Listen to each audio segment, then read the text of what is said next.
Parecía un líder con un carisma a prueba de polémicas, un estratega que aparentaba ser un bufón para que hasta lo más grave sonara poco importante. Pero ha caído. ¿Y ahora qué? Hoy en un tema al día, Boris Johnson, heridas y mentiras. Un tema al día con Juan Luis Sánchez. El podcast de eldiario.es. Una cosa antes de empezar. En las guerras o en las crisis económicas, Oxfam Intermón trabaja para que todas las personas tengan los mismos derechos y oportunidades. Contigo podemos hacer que la igualdad sea el futuro. Entra en oxfamintermon.org. Good afternoon, everybody. Good afternoon. Thank you. It is clearly now the will of the Parliamentary Conservative Party that there should be a new leader of that party and therefore a new Prime Minister. Reino Unido ha perdido a su tercer primer ministro conservador en menos de 6 años. La política británica post-Brexit es una trituradora de carne, pero Boris Johnson es víctima sobre todo de sí mismo. Firstly, I want to say sorry. And I'm sorry for the things we simply didn't get right, and also sorry for the way that this matter has been handled. Mr. Speaker, I get it and I will fix it. Su personalidad, esa que parecía que le daba un toque diferente, cierta magia popular, ha acabado generando un ambiente tóxico, un gobierno mentiroso y una situación insostenible. Veamos por qué y qué pasa ahora. María Ramírez es la responsable de información internacional en eldiario.es y está en Reino Unido. Hola, María. Hola, buenas, Juanlu. Boris Johnson parecía protegido, no sé si como Berlusconi, como Trump, como tantos otros políticos también locales que hemos conocido a lo largo de las últimas décadas, por una especie de carisma sobre el que todo parecía resbalar. Pero al final no ha sido así. No ha sido así por acumulación, y es verdad que, a diferencia de lo que sucede en Estados Unidos e incluso en Italia, en Reino Unido lo que hay es un proceso bastante intenso dentro de los partidos mismos para cargarse a sus líderes, y este proceso pues llevaba ya meses en marcha. Es verdad que lo sorprendente en el caso de Boris Johnson es que había sobrevivido a la moción interna de su partido hace un mes, pero el margen había sido muy estrecho, así es que estaba en peligro, con lo cual nos ha parecido un poco a cámara lenta, pero al final se le estaban acumulando problemas y el final era casi inevitable, era un poco cuestión de cuándo. Tú hablas de cámara lenta, a mí se me viene la imagen de heridas que no terminan de cicatrizar y que se van acumulando y al final pues Boris Johnson muere casi desangrado. Por empezar por lo último, ¿de qué va exactamente este caso de acoso que parece que le ha costado que le abandonen ya definitivamente dentro de su propio partido con dimisiones de altos cargos e incluso de varios ministros? Lo que le ha hecho caer, la gota que colmó el vaso un poco, es este caso Pincher, que se refiere al diputado conservador Chris Pincher. Él era el número 2 whip, que es una figura que en los partidos se encarga de la disciplina del partido, es decir, un trabajo un poco importante para que esté desempeñado, digamos, por alguien que sea disciplinado. Pincher dimitió de su cargo hace unos días después de informar a Boris Johnson en una carta de que había bebido demasiado y había quedado en ridículo en una fiesta en un club de Londres. Lo que pasó, según publicó la prensa, es que hizo tocamientos no consentidos a varios hombres. Y la cuestión para Boris Johnson es que Pincher en realidad ya arrastra décadas de acusaciones parecidas, también con quejas formales de subordinados. La cuestión para Johnson es que el primer ministro dijo que no sabía de estas acusaciones anteriores cuando nombró a Pincher en febrero para este cargo en el partido, pero en cambio unas horas después reconoció que en realidad sí que lo sabía. Y lo hizo cuando la prensa expuso que Boris Johnson, una vez más, no estaba diciendo la verdad. Se dice mucho estos días que Boris Johnson es un mentiroso patológico, compulsivo y que siempre lo ha sido. Creo, María, que hay pruebas documentadas desde hace un montón de años.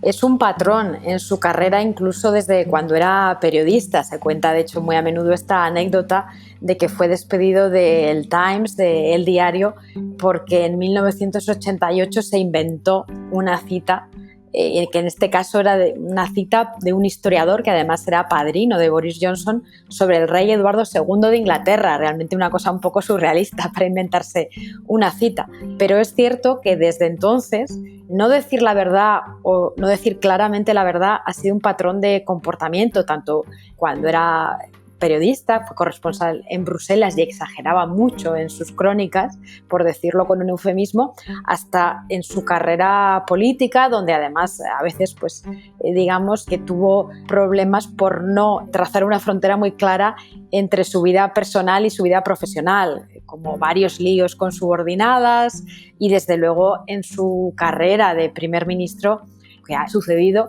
es que en muchas ocasiones ha dicho que no sabía cosas que en realidad sí sabía, como también fue el caso de las celebraciones durante la pandemia. Mencionabas la crisis de las fiestas ilegales, que es una de las más recientes. También un informe oficial determina que Johnson promovía una actitud irresponsable dentro de su propio gobierno. No es solo que él se tomara alguna cerveza indebida en pleno confinamiento, sino que generaba una especie de sensación de que las normas están para los demás, pero no para nosotros, que nosotros hacemos las normas, ¿no?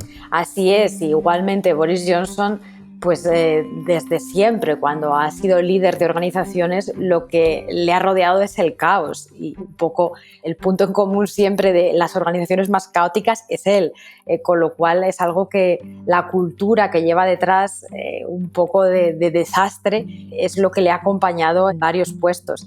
En el caso de las fiestas durante el confinamiento, que fueron numerosas, como documentó este informe de una funcionaria independiente entre 2020 y 2021, efectivamente en algunas celebraciones, en realidad en las más inocentes, entre comillas, participó Boris Johnson, pero lo que también queda claro en ese informe es que él sabía que se estaban produciendo esas celebraciones, no hizo nada para evitarlo, no hizo nada para que no se produjeran otras, y además después no dijo claramente al Parlamento lo que sabía sobre esas celebraciones, que claramente iban más allá de las reglas del confinamiento muy duro que hubo en Reino Unido, mucho más que en España, sobre todo en 2021, donde estuvo todo cerrado, las tiendas, incluso los restaurantes, las tiendas del pequeño comercio, y en estas circunstancias, digamos que la diferencia del comportamiento del primer ministro y de todo su gabinete,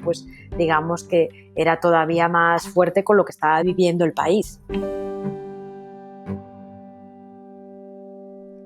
Hablemos un momento del Brexit, por quien quiera actualizarse. ¿En qué punto deja Boris Johnson el proceso del Brexit? ¿Está totalmente operativo o sigue enredado el asunto? Sin duda sigue enredado. Por una parte, porque el país está muy tocado por las consecuencias del Brexit, tanto comerciales como las cosas más básicas de los viajes, las relaciones familiares rotas. O sea, realmente está teniendo un impacto muy grande en la economía y en la vida de los británicos.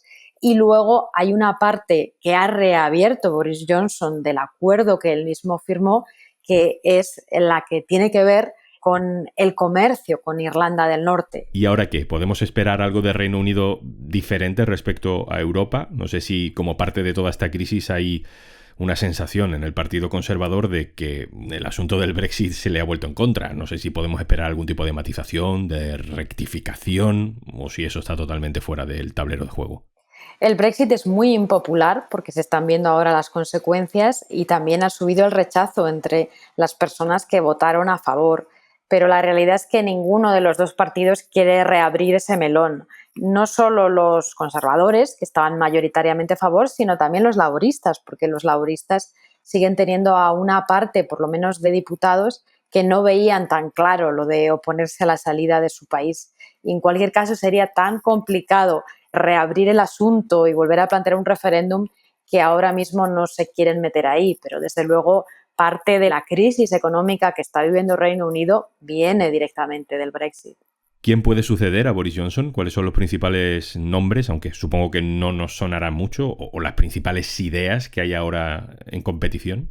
Claro, ahora mismo se abre una carrera bastante feroz y bastante incierta, a diferencia de lo que pasó en 2019, cuando llegó Boris Johnson al poder, también por la caída de una conservadora, en aquel caso Theresa May. Entonces Johnson era el claro favorito. Ahora no estamos en un escenario tan claro, y lo que pasará es que los diputados conservadores tendrán que votan en tandas sucesivas hasta conseguir 2 finalistas y entre esos 2 finalistas luego hay otra votación dentro de unos meses para decidir el ganador. Con lo cual se abrirá un proceso largo, por lo menos se estima que va a durar 2 meses. Los que ya han dicho claramente que se van a presentar no nos van a sonar mucho. Son el ministro dimisionario de Economía, Rishi Sunak, que es uno de los primeros que dimitió en esta última crisis que ha hecho caer a Johnson, la ministra actual de Exteriores, Suella Braverman. Ella es la fiscal general y es una defensora de la ala dura del Brexit, y un poco en el lado opuesto hay un diputado de la Comisión de Exteriores que se llama Tom Tugendhat y él es en cambio más moderado. Y en un momento también muy tenso con Boris Johnson, que sigue siendo primer ministro, pues es difícil saber dónde acabará e incluso podría haber elecciones anticipadas en unos meses si realmente no hay un primer ministro o una primera ministra que sea fuerte. María, para terminar te hago un planteamiento optimista. Trump duró solo una legislatura. Salvini también se acabó diluyendo en Italia. En América Latina se han librado de nuevos líderes populistas de derechas en un par de elecciones recientes. Y ahora lo de Boris Johnson. ¿Está cambiando el ciclo? ¿Cómo lo ves? Pues realmente creo que es difícil de decirlo así tan en general porque cada país tiene sus connotaciones especiales.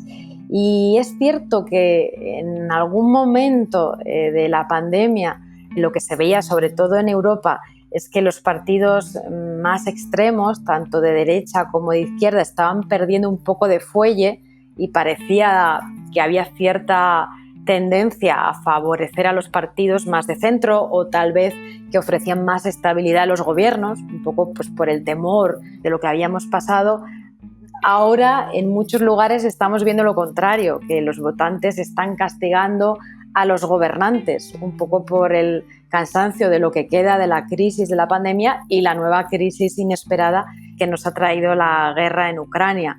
Con lo cual creo que tiene más que ver con quién está en el poder y que es más fácil que los votantes se vuelvan contra esa persona más que un cambio de ciclo o tendencia. Es verdad que en algunos países hay esperanza al ver que hay líderes de una nueva generación con ideas más frescas. En el caso de América Latina, pues claramente hay una nueva izquierda menos autoritaria y desde luego así estamos viendo el caso en Chile, tal vez es el caso más significativo, pero también en Colombia. Pero yo diría que realmente no podemos trazar una línea general tan clara, más allá de decir que los gobernantes pues lo van a tener probablemente difícil en los comicios que les toquen porque pues hay mucho cansancio de la pandemia y de esta crisis que no nos esperábamos. María Ramírez, subdirectora del diario.es, responsable de la información internacional. Muchas gracias. Un abrazo, compañera. Muchas gracias a ti. Y antes de marcharnos...